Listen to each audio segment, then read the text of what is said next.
The sign went up on a Tuesday morning in late March of 1987. Harold Kemper stood in the gravel lot of his New Holland dealership and watched two men bolt the plywood sheet to the front of the building. The letters were painted in black. Estate sale. Everything must go. April 18th. Harold had been dead for 11 days. His son Doug had flown in from Phoenix and made the arrangements in 4 hours. There was no will that mentioned the business. There was a mortgage on the building and liens on half the inventory. Doug did not farm. He did not know tractors. He knew that his father had worked 7 days a week for 41 years and still owed money when he died. The auction was scheduled for a Saturday. By the Monday before, every farmer in 3 counties knew about it. Some had bought their first tractor from Harold in the 1950s. Others had financed repairs on handshake terms during the farm crisis in the early 80s.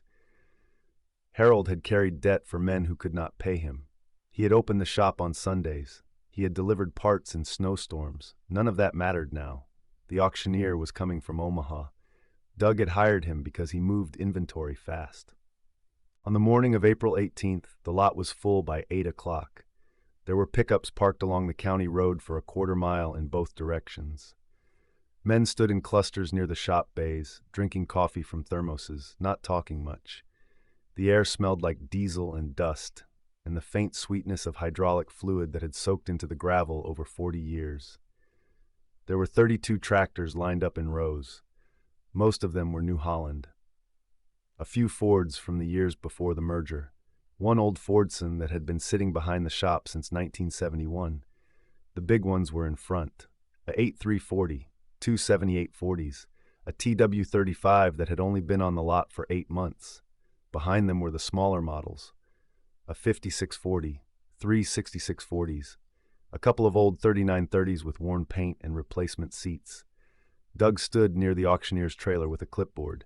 He wore a polo shirt and khaki pants. His shoes were clean. He did not look at the men in the lot. He had been polite when they offered condolences. He had thanked them, but he did not know their names and he did not try to learn them. The auctioneer started at 9. He was a heavy man in a cowboy hat, and he spoke fast. The first tractor sold in 4 minutes. A 7740 with 1,800 hours. It went to a farmer named Virgil Trask for $18,000. Virgil raised his hand twice and then stopped. Someone else kept going. Virgil walked back to his truck and did not bid again. The second tractor was the TW35. It was blue and massive, and it had cost $54,000 new. Harold had taken it in trade the previous summer. He had planned to sell it by spring. The auctioneer opened at $30,000.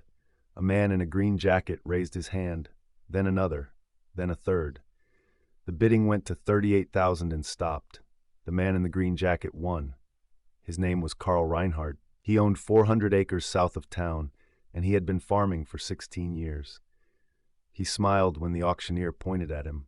Carl bought 3 more tractors that morning. A 5640 for $9,000, a 6640 for $11,000, an older 3930 for $4,500.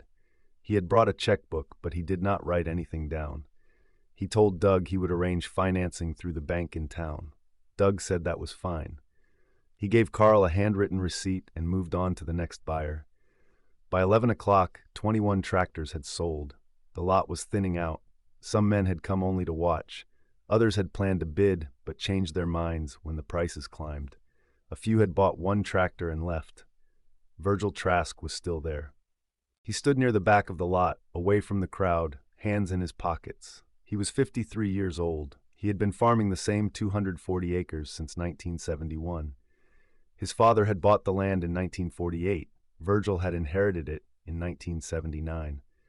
He grew corn and soybeans. He did his own repairs. He had bought his first tractor from Harold Kemper in 1972, a Ford 5000.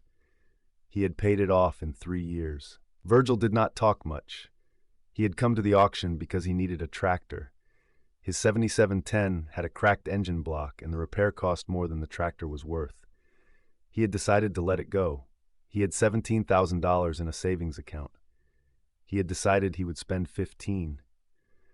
The auctioneer moved to the older equipment.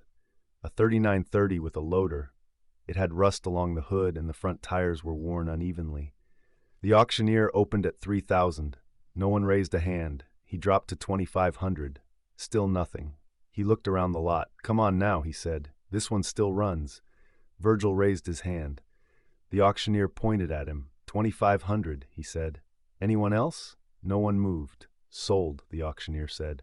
Virgil walked to the trailer and paid in cash. Doug gave him a receipt and the keys. Virgil drove the tractor onto his flatbed and tied it down with chains. He did not stay for the rest of the auction. He left before noon. Carl Reinhardt stayed until the end. He bought 2 more tractors in the afternoon, a 4630 for 6,800 and another 66640 for 12,000. In total, he spent $76,000. He arranged financing through Midwest Agricultural Credit. The terms were 10 years at 9.5% interest. The payments were just under $1,000 a month. Carl signed the paperwork on Monday morning. He told the loan officer that land prices were going up and yields were improving.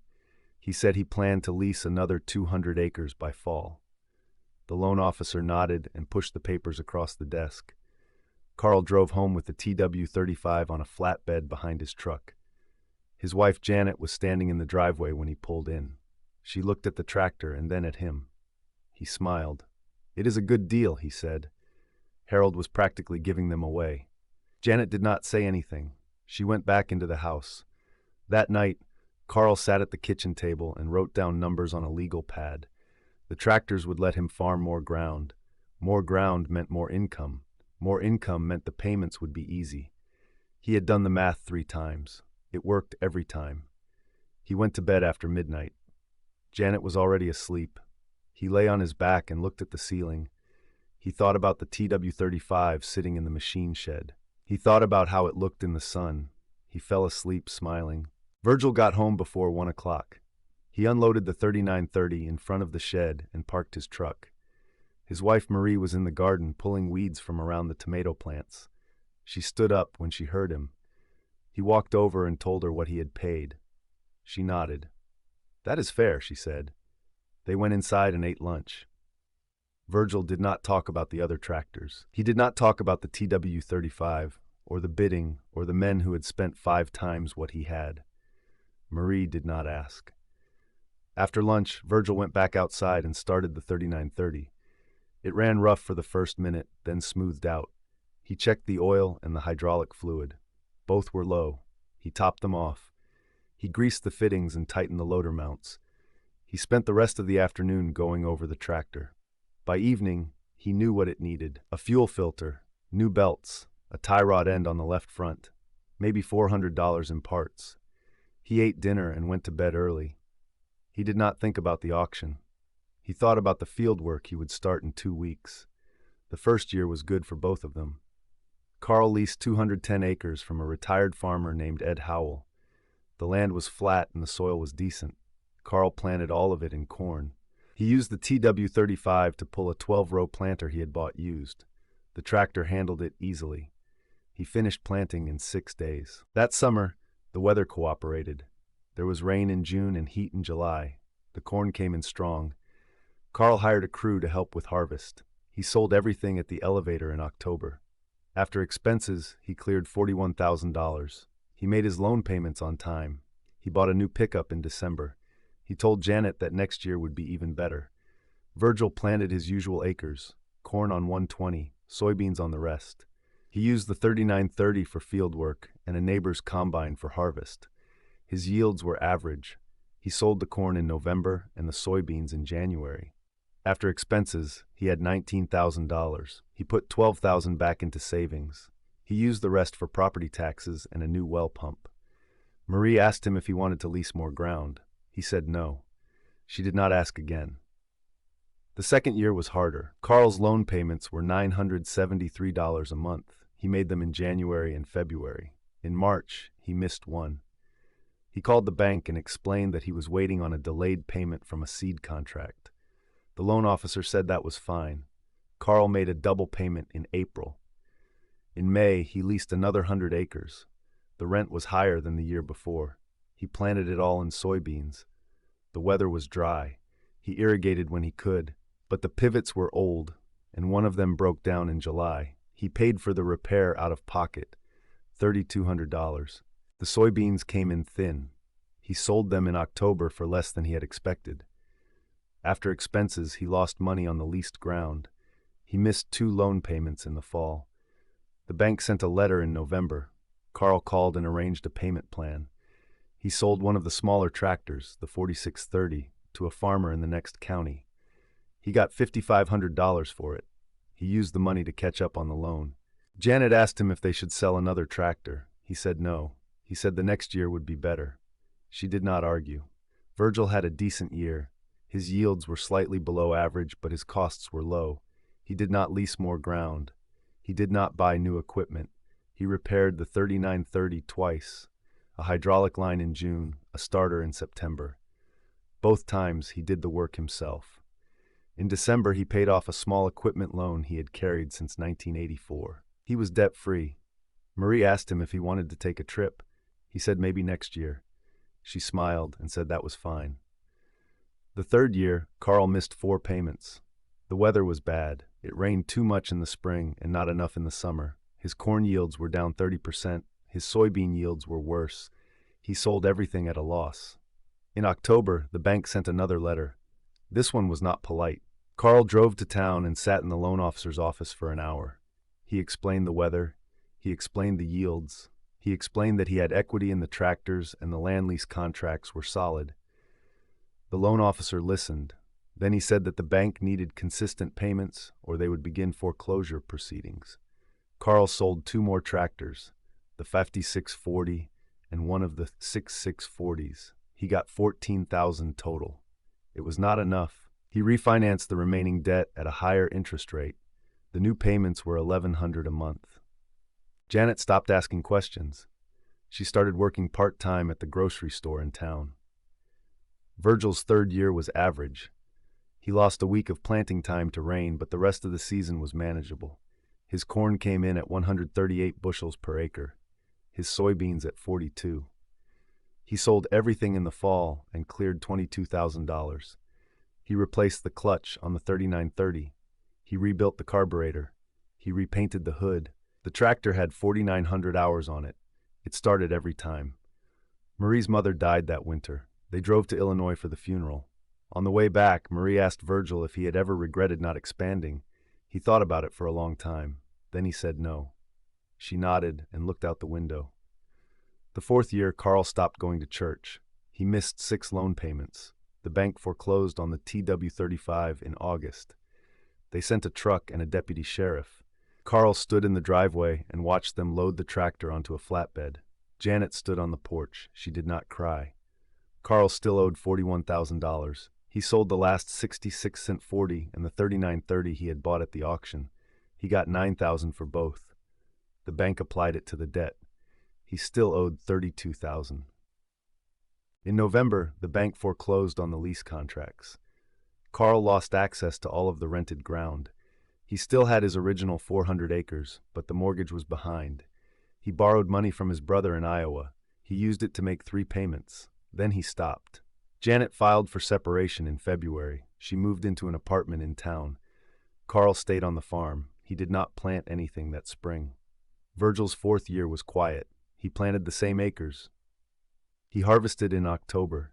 He cleared $18,000. He bought a used hay baler from a neighbor. He paid cash.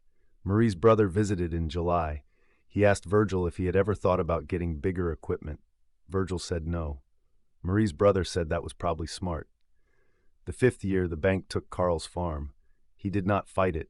He signed the papers in April and moved out in May. He rented a house in town and got a job at the co-op. He unloaded trucks and swept floors. He did not talk to anyone about farming. Janet stayed in her apartment. They did not reconcile. The divorce was finalized in 1993. Carl's brother asked him once what had gone wrong. Carl said he did not know. He said the numbers had made sense. He said the tractors were good. He said the land was good. He said he had just run out of time. His brother did not ask again. Virgil farmed his 240 acres. He planted corn and soybeans. He used the 3930 and a neighbor's equipment when he needed it. His yields were average. His costs were low. He made his payments to no one. In 1995, land prices dropped. Several farms in the county went up for sale. Virgil looked at two of them. One was 160 acres adjacent to his property. The seller was asking $90,000. Virgil offered $70,000.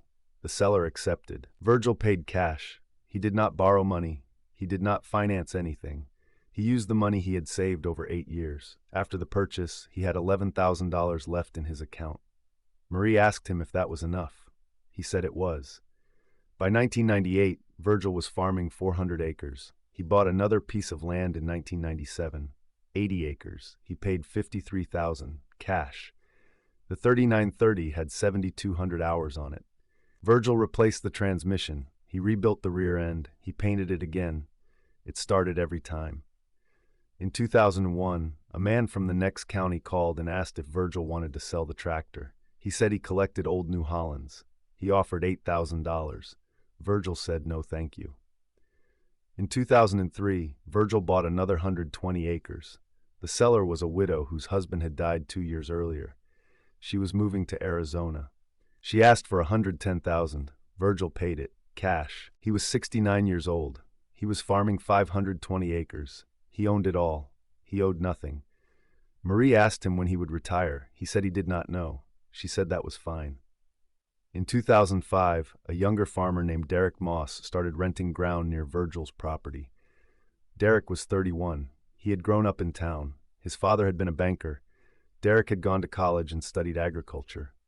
He had come back with ideas about precision farming and variable rate seeding and satellite imagery. He leased 400 acres his first year. He bought a New Holland T7040 with GPS and auto steer. He financed it over 7 years. He planted corn and soybeans and tracked every input down to the ounce. His first year, his yields were excellent. He made money. He told people at the co-op that modern equipment was the only way to compete. One afternoon in November, Derek stopped by Virgil's place. Virgil was in the shed, changing the oil on the 3930. Derek walked in and looked around. He saw the tractor and smiled. "That is a relic," he said. Virgil did not look up. "It runs," he said. Derek laughed. "I bet it does," he said. "But you could be doing twice the work in half the time with a newer machine." Virgil wiped his hands on a rag. "I do not need to do twice the work," he said.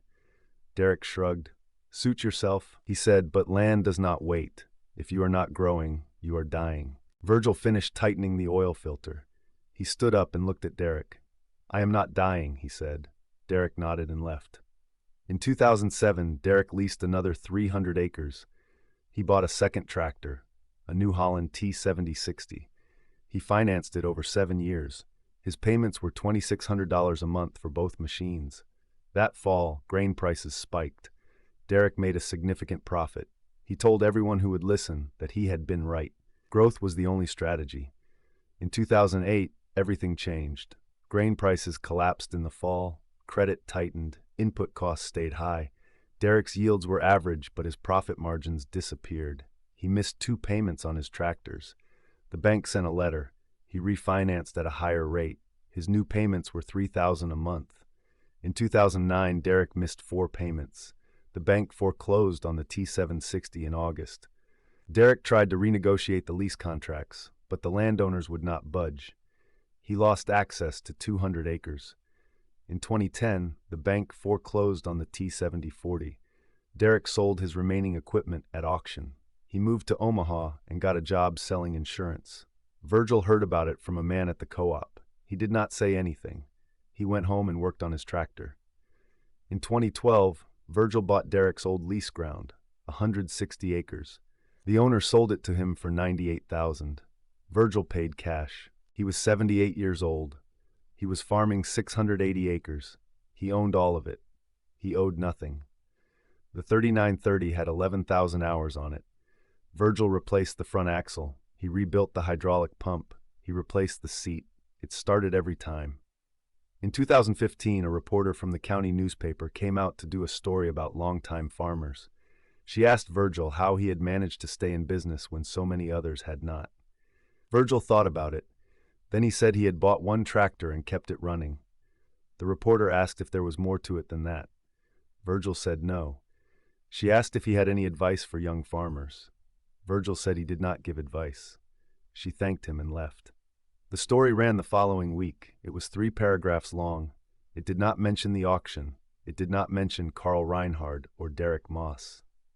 It did not mention Harold Kemper's dealership or the TW-35 or the loan payments. It said that Virgil Trask had farmed the same land for 44 years and had never borrowed money for equipment. It said he still used a 1987 New Holland 3930. It said he had no plans to retire. Marie cut the article out and put it in a drawer. She did not frame it. She did not show it to anyone. In 2017, a man from South Dakota called and asked if Virgil would sell the 3930. He said he was starting a small farm museum. He offered $15,000. Virgil said no. In 2019, Virgil turned 85. His son asked him if he wanted help with the planting. Virgil said no. He planted all 680 acres himself. It took him 4 weeks. The 3930 had 13,000 hours on it. It started every time. That fall, Virgil sold his corn and soybeans. After expenses, he cleared $61,000. He put $30,000 into savings. He used the rest to replace the roof on his house and buy a new refrigerator. Marie asked him when he would stop. He said he did not know. In 2020, there was a pandemic. Grain prices fluctuated wildly. Some farmers made money. Some lost everything. Virgil planted his acres and harvested in the fall. He cleared $54,000. He did not change anything. In 2021, land prices in the county reached record highs.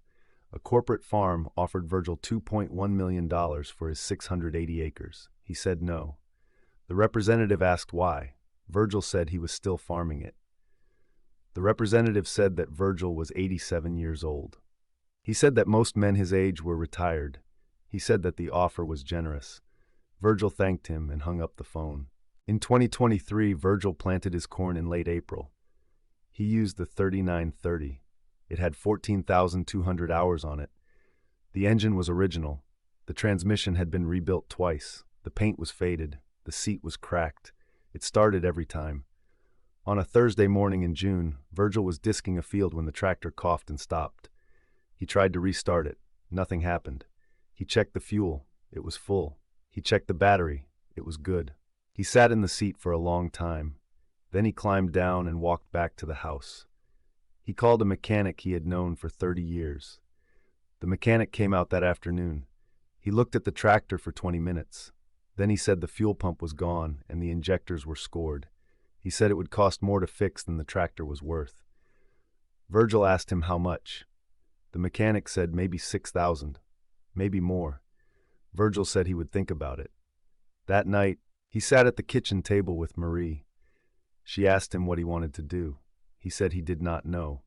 She said they could afford a newer tractor. She said they had the money. Virgil nodded. He said that was true. Marie waited. Virgil did not say anything else. The next morning, Virgil called the mechanic. He told him to fix the tractor. The mechanic said it would take 3 weeks. Virgil said that was fine. The repair cost $6,800. Virgil paid cash. The 3930 was back in the field by July. Virgil finished the disking. He planted soybeans. He harvested in October. His yields were average. He cleared $59,000. In November, a man from the state agriculture department came out to interview Virgil for a project about multi-generational farms. The man asked how long Virgil had been farming. Virgil said 52 years. The man asked what Virgil thought was the key to longevity in farming. Virgil said he did not spend money he did not have. The man asked if Virgil had ever been tempted to expand faster. Virgil said no. The man asked why. Virgil said because he had seen what happened to people who did. The man asked if Virgil could give an example. Virgil thought about Carl Reinhardt standing in his driveway watching the bank take his tractor. He thought about Derek Moss laughing in the shed and calling the 3930 a relic. He thought about the auction in 1987 and the TW-35 and the men who had raised their hands over and over until they owned something they could not afford. Virgil said no. He said he could not give an example. The man thanked him and left. In 2024, Virgil turned 90. He planted 680 acres. He used the 3930. It started every time. That fall, his son asked him again when he would retire. Virgil said he would think about it. Marie asked him the same question. He gave her the same answer. In December, Virgil and Marie sat on the porch and watched the sun go down over the fields. The corn was gone, the ground was dark, the sky was orange, and then purple and then black. Marie asked Virgil if he was happy. He said yes. She asked him if he had any regrets. He said no. She asked him if he thought about the auction. He said sometimes. She asked him what he thought about. He said he thought about the men who had bid too much. He said he thought about how easy it had been to walk away. Marie nodded. She said she was glad he had. Virgil did not say anything. They sat in the dark and listened to the wind. Somewhere in town, in a small apartment above the hardware store, Carl Reinhardt sat alone and watched television. He was 74 years old. He had not farmed in 33 years. He had not owned land in 32. He worked at the co-op until he was 67. He retired on Social Security. He did not have savings. He did not have family nearby. He thought about the auction sometimes. He thought about the TW35 and how good it had looked in the sun. He thought about the numbers he had written on the legal pad. He thought about how they had made sense. He did not think about Virgil Trask. He did not know that Virgil still farmed. He did not know that Virgil had bought the land that Carl had lost. He did not know that Virgil still used the tractor he had bought for $2,500 in 1987. Carl went to bed at 9 o'clock. He did not dream. Virgil went to bed at 10. He woke at 5:30. He made coffee and went outside. The 3930 was in the shed. He walked over and looked at it. The paint was faded. The tires were worn. The seat was cracked. He climbed into the seat and turned the key. It started every time.